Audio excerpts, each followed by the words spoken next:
مگر جس بات نے ایرانیوں اور دوسرے لوگوں کی نظر میں دانیل کی بڑی عزت بنائی رکھی وہ تھیں اس کی ناقابل یقین پیشن گوئیاں۔ ان میں ایک نبوکت نظر کے خواب کی تعبیر میں پائی جاتی ہے جو بابلی سلطنت کی تاریخ میں ایک عظیم بادشاہ تھا۔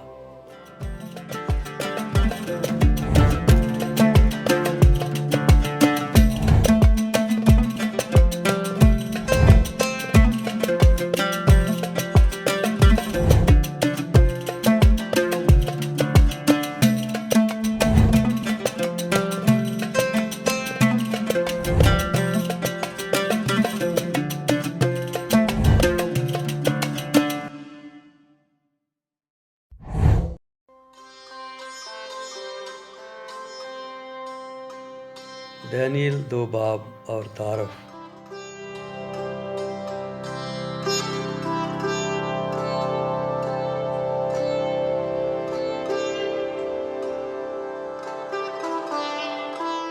دانیل نبیوں میں سے ایک عظیم نبی، بابل کے شاہی دربار میں ایک رہنما تھا۔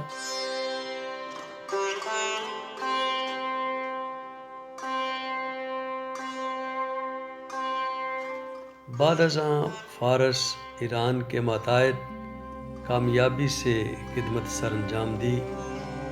وہ مقام جہاں دانیل کی قبر کا شعبہ کیا جاتا ہے وہ ہزاروں سالوں سے ایرانیوں کے لیے بہت ہی تعظیم و تکریم کی جگہ رہی ہے۔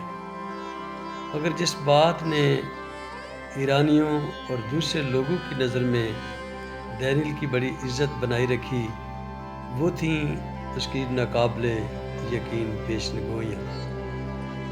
ان میں ایک نبوکت نظر کے خواب کی تعبیر میں پائی جاتی ہے جو بابلی سلطنت کی تاریخ میں ایک عظیم بادشاہ تھا۔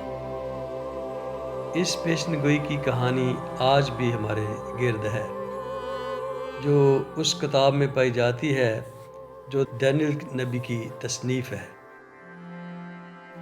اس کہانی میں ہم دیکھتے ہیں کہ بادشاہ اپنی ساری مملکت کے دانشوروں کو بلاتا ہے تاکہ اس بھولے ہوئے خواب کو یاد کرنے میں اس کی مدد کریں۔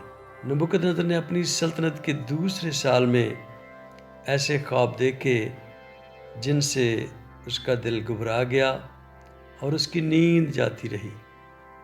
تب بادشاہ نے حکم دیا کہ فالگیروں اور نجومیوں اور جادوگروں اور کشتیوں کو بلائیں کہ بادشاہ کے خواب اسے بتائیں۔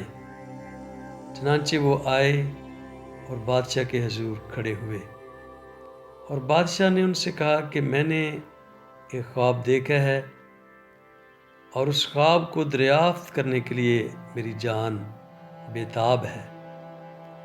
تب کسدیوں نے بادشاہ کے حضور ایرامی زبان میں عرض کی، اے بادشاہ ابد تک جیتا رہ، اپنے خادموں سے خواب بیان کر اور ہم اس کی تعبیر کریں گے۔ دانیل 2 باب اس کی پہلی آیت سے 4 آیت جو 7ویں صدی قبل از مسیح میں لکھی گئی۔ کچھ ایسا ہی ڈرامہ آج دنیا کے بہت سے ممالک میں وقوع پذیر ہو رہا ہے۔ یہاں سوسائٹی کے قائدین پریشان ہیں۔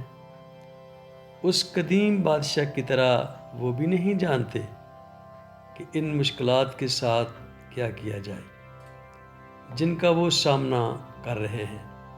جوابات کے لیے وہ عالموں اور مذہبی رہنماؤں کی تلاش میں ہیں۔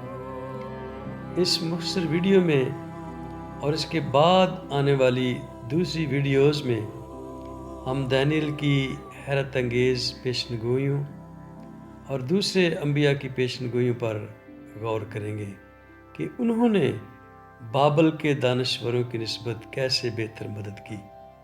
لہذا بابل کے دانشور لوگ بادشاہ کو اس کا خواب نہ بتا سکے اور بادشاہ شاہی لوگوں کے ساتھ سخت غصہ میں تھا۔ جو اس کو ٹال مٹول کر رہے تھے۔ اس کے نتیجہ میں بادشاہ کو حکیموں کو سزائے موت کا حکم سنانا پڑا۔ لیکن اگر تم مجھ کو خواب نہ بتاؤ گے تو تمہارے لیے ایک ہی حکم ہے، کیونکہ تم نے جھوٹ اور ہیلا کی باتیں بنائیں تاکہ میرے حضور بیان کرو کہ وقت ٹل جائے۔ پس خواب بتاؤ تو میں جانوں کہ تم اس کی تعبیر بھی بیان کر سکتے ہو۔ کشتیوں نے بادشاہ کو جواب دیا اور عرض کی، روئے زمین پر ایسا تو کوئی بھی نہیں جو بادشاہ کی بات بتا سکے، اور نہ کوئی بادشاہ یا امیر یا حاکم ایسا ہوا ہے جس نے کبھی ایسا سوال کسی فالگیر یا نجومی یا کسدی سے کیا ہو۔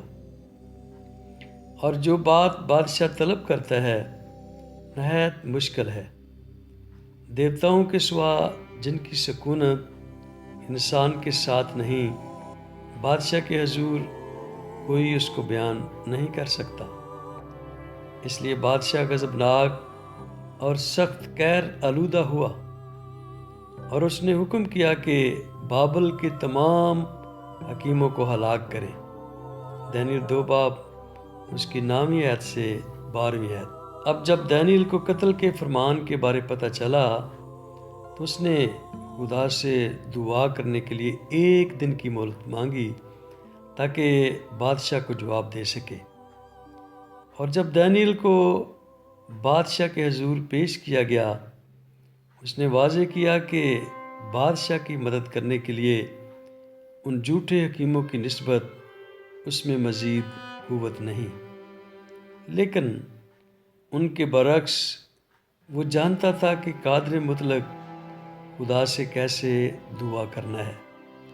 جو معلومات خدا نے دانیل کو عطا کیں، انہوں نے مستقبل کو سمجھنے میں نہ صرف بادشاہ کی مدد کی بلکہ آج بھی کروڑوں لوگوں کے لیے بھی ویسا ہی کیا ہے، خاص طور پر کچھ ایسے لوگوں کے لیے جنہوں نے تاریخ کے اس حصے اور ان باتوں کو جن کا دانیل نے انکشاف کیا جو خاص طور پر دلچسپ ہیں۔